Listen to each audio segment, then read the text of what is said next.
আজকের গল্প শ্রাবন্তী মিস্ত্রির লেখা ঈশ্বর বনাম খিদে।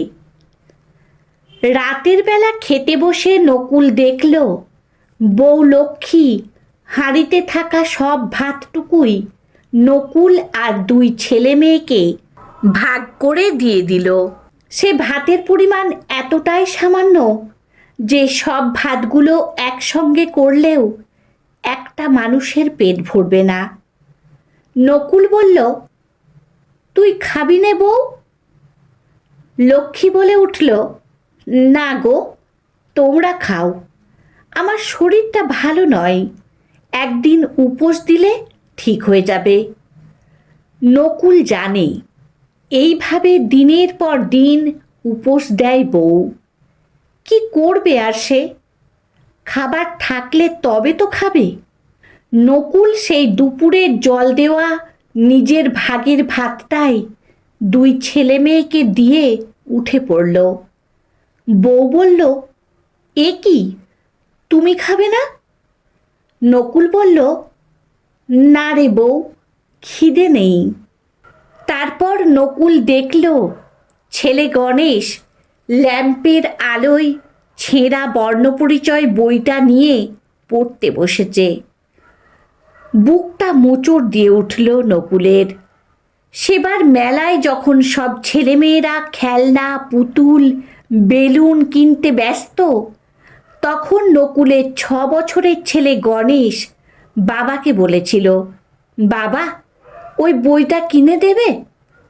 নকুল অবাক হয়ে ছেলের মুখের দিকে তাকিয়েছিল। গণেশ বলেছিল, পাশের বাড়ির দিনুর মা ওকে এই বইটা পড়ায়, আমি দেখেছি, আমিও পড়ব বাবা। নকুল সেদিন ওকে এই বইটাই কিনে দিয়েছিল। ছেলের মুখে খুশির হাসি দেখে একটু শান্তি পেয়েছিল নকুল। তারপর এই বইটাই ওর ধ্যান জ্ঞান। রাতে ঘুমানোর সময়ও বইটা মাথার নিচে নিয়ে ঘুমায় গণেশ, আর দিন রাত পড়তে বসে সে। একদিন রেগে গিয়ে নকুলের বউ বর্ণপরিচয়টা ছিঁড়ে দিয়ে কাঁদতে কাঁদতে বলেছিল, গরিবের ঘরে জন্মেছিস, বেশিরভাগ দিন না খেয়ে কাটে, আর এত পড়তে কে বলেছে তোকে? খুব কেঁদেছিল সেদিন ছেলেটা। পরের দিন নকুল দেখেছিল কোথা থেকে একটু আঠা জোগাড় করে এনে ছেঁড়া বইটা উঠোনে উবু হয়ে বসে জুড়ছে গণেশ। এই দৃশ্য দেখে চোখের কোণটা ভিজে গেছিল নকুলের। নকুল একসময় দিনমজুরের কাজ করে সংসার চালাতো, কিন্তু কয়েক মাস আগে ভীষণভাবে অসুস্থ হয়ে পড়েছিল সে। তারপর থেকে আর জোর পায় না শরীরে, বেশি পরিশ্রম করতে পারে না, আর মাথা ঘুরে যায়, তার উপর পেটে খিদে। এখন মাঝে মাঝে ডাক পেলে নকুলের বউ অন্যের জমিতে কাজ করে 2 টাকা পায়, তাতে কোনো রকমে চলে সংসার। নকুলের বন্ধু হারান শহরে চলে গেছে কাজ করতে। হারান আগে বিভিন্ন সময় বিভিন্ন রকম সাজত, ও পেশায় ছিল বহুরূপী, কিন্তু আজকাল লোকজন বড্ড অপমান করে, দিতে চায় না টাকা। তাই সে শহরে গেছে রোজগারের আশায়। যাওয়ার সময় নকুলকে দিয়ে গেছে তার সব পোশাকগুলো। বলে গেছে, নকুল, এগুলো তোকে 2 ভাত জোটাবে হয়তো, চেষ্টা করে দেখিস। সামনেই শিব পুজো, তাই নকুল ঠিক করেছে এই পোশাকগুলোই কাজে লাগাবে সে। শিব পুজোর আগের দিন নকুল ছেলে মেয়েকে বলল, এবার 2 টাকা পেলে তোদের নতুন জামা কিনে দেব। ছেলে নকুলকে বলল, জামা চাই না বাবা। নকুল ছেলের ছেঁড়া হাফ প্যান্টটার দিকে তাকিয়ে বলল, তোর নতুন পোশাক চাই না? গণেশ এবার বাবার গলা জড়িয়ে ধরে বলল, বাবা, আমাকে স্কুলে ভর্তি করে দেবে? নকুল বলল, ঠিক আছে বাপ, এবার যদি একটু টাকা পাই তোর এই স্কুলে আমি ভর্তি করে দেব ঠিক। পরের দিন ভোরে নকুল ভোলে বাবার পোশাক পরে নিয়েছে। সকাল হলেই সে বাজারে দোকানে দোকানে গিয়ে হাত পাতবে, কেউ দেবে কেউ ফেরাবে। কিন্তু বুঝল পোশাক পরার আগে তার উচিত ছিল পেটের চাপ হালকা করা, কিন্তু পোশাক খোলারও উপায় নেই। তাই গাড়ু হাতে সে ওই অবস্থাতেই চলল খালের পাড়ে। গ্রামের বেশিরভাগ মানুষের বাড়িতেই শৌচাগার নেই, তাই ভরসা ওই খালের পাড়। ভোর রাতে তাই তারা অনেকেই দর্শন পেল ভোলা মহাদেবের। এই অবস্থাতেই তারা প্রণাম করল আর স্বয়ং ঈশ্বরের দর্শন পেয়ে নিজেদের ধন্য মনে করল। বাড়ি ফিরতেই নকুল দেখল গণেশ উঠে পড়েছে। বলল, বাবা, তোমাকে না পুরো শিব ঠাকুরের মতো দেখাচ্ছে। নকুল হাসল, তারপর রওনা দিল। বন্ধু হারানের কথা মতো হাঁটতে হাঁটতে নকুল চলে গেল দূরের স্টেশনে। তারপর হাত পাততে লাগলো মানুষের কাছে।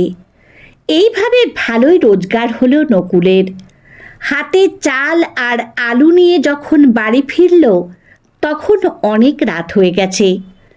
বাড়ি ফিরে বউকে বলল, দুটো আলু সেদ্ধ ভাত বসা বউ। বউ নকুলকে জানালো যে ভোরের বেলা নাকি গ্রামের লোক বাবা ভোলে মহেশ্বরের দেখা পেয়েছে খালপাড়ে। এখন সেই শৌচকর্মের স্থান খালপাড় পরিণত হয়েছে ভগবানের আবাসস্থলে। সারা দিন পুজো চলছে। বামুন ঠাকুর বিধান দিয়েছেন যে প্রতিদিন ভোর রাতে বাবার পুজো করলে মনের সকল বাসনা পূরণ হবে। নকুল ব্যাপারটা বুঝে গেল। তারপর বউকে সব জানালো। তারপর দুই ছেলে মেয়েকে তুলে গরম ভাত খাওয়ালো। সারা রাত ভেবেছে নকুল, কদিন পরেই তো টাকা কটা শেষ হবে, তখন তো না খেয়ে মরতে হবে। আবার সেই যন্ত্রণাময় জীবন। ছেলেটাকেও স্কুলে ভর্তি করতে পারবে না হয়তো। এক সময় মনে হলো খিদে তাই সবচেয়ে বেশি কষ্টের। তাই সে সিদ্ধান্ত নিয়েই নিল। পরের দিন ভোর থেকেই শুরু হলো হাজার হাজার মানুষের ভিড়। সেই খালপাড়েই সব লোকজন এসে ভোর রাতে নিজেদের পুজোর ডালা উৎসর্গ করে পাশের ডোবাতে স্নান সেরে কাঁপতে কাঁপতে বাড়ি ফিরতে লাগলো। সকালে নির্দিষ্ট সময়ে তারা এসে নিয়ে যাবে প্রসাদ। নির্দিষ্ট সময় পর আর কেউ যেতে পারবে না ওখানে। ওই সময়টা ভগবানের প্রসাদ গ্রহণের সময়। নিজেদের পুজো উৎসর্গ করে ফিরে গেল সবাই। তখন ভোর রাতে একটা ব্যাগ হাতে হাজির হলো নকুল। প্রত্যেকটা ডালা থেকে তুলে নিতে থাকলো পুজোর প্রসাদ আর প্রণামীর টাকা। বেলা হতেই সারা গ্রামে হুলুস্থুলু কাণ্ড শুরু হলো। স্বয়ং ঈশ্বর যে তাদের প্রসাদ গ্রহণ করেছেন। পরের দিন থেকে ভক্তদের ভিড় আর প্রসাদ আর প্রণামীর পরিমাণও বেড়ে গেল। সবাই ভাবছে যত বেশি প্রসাদ প্রণামী ঈশ্বর পাবেন হয়তো তিনি তত বেশি সদয় হবেন। আবার সবাই ফিরে গেলে হাজির হলো নকুল। চটপট তুলে নিতে লাগলো প্রণামীর টাকা আর ফল। গ্রামের পর গ্রাম ছড়িয়ে পড়ল এই খবর। পুণ্যার্থীর চাপে ডোবার জল ঘোলা হলো। তাও মানুষজন ওই পাঁকের মধ্যেই ডুব দিচ্ছে আত্মশুদ্ধির আশায়। কয়েক মাসের মধ্যেই মন্দির স্থাপনের কাজ শুরু হলো। এখন গণেশ রোজ স্কুলের পোশাক পরে পেট ভরে ভাত খেয়ে তৃপ্তির হাসি হাসতে হাসতে স্কুলে যায়। নকুলের বউ নতুন শাড়ি পরে হাসি মুখে আয়না দেখে। হঠাৎ একদিন গ্রামের দত্তমশাই নিজের শখের টর্চ ফেলে এলেন পুজো দিতে গিয়ে। নির্দিষ্ট সময় হতে আর একটু বাকি। প্রায় সবাই ফিরে এসেছে। দত্তমশাই তাড়াহুড়ো করে ছুটলেন টর্চ আনতে, ভাবলেন ঠিক সময়ে ফিরে আসবেন। এদিকে সবাই চলে গেছে দেখে গাছের আড়াল থেকে বেরিয়ে নকুল নিত্যদিনের কাজ শুরু করেছে। দত্তমশাই দেখলেন একজন গায়ে চাদর জড়িয়ে ভগবানের প্রসাদ চুরি করছে। ছুটে গিয়ে জাপটে ধরে চিৎকার শুরু করলেন। আশেপাশের লোকজন ছুটে এলো সেখানে। মুখ খুলতেই দেখলেন নকুল। তাহলে তুই এইভাবে ঠাকুরের প্রণামী চুরি করিস?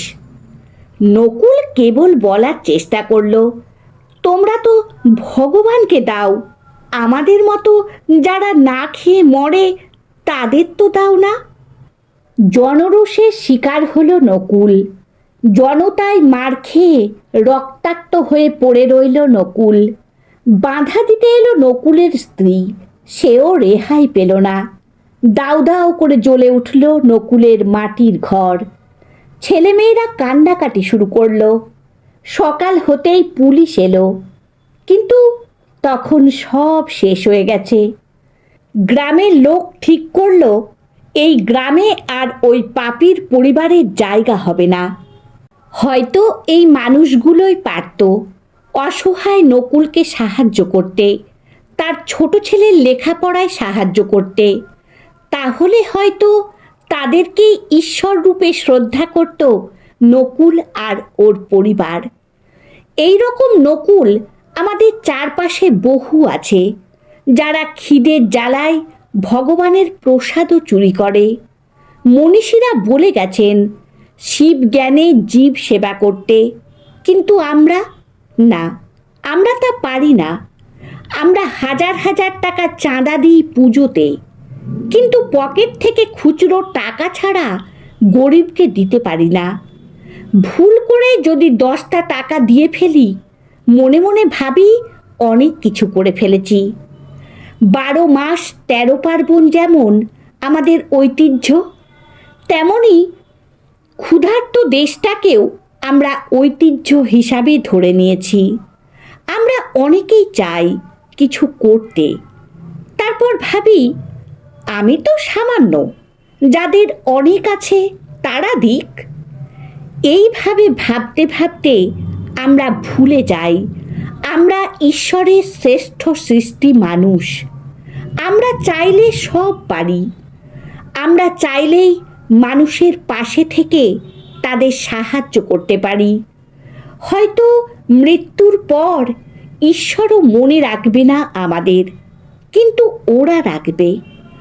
আমরা চাইলেই হয়তো কিছু অসহায় আর ঈশ্বরকে দোষারোপ করব না এই অভাবের সংসারে তাদের সৃষ্টি করার জন্য। আমরা চাইলেই সব পারি, কারণ আমরা জগতের শ্রেষ্ঠ জীব, ঈশ্বরের শ্রেষ্ঠ সৃষ্টি।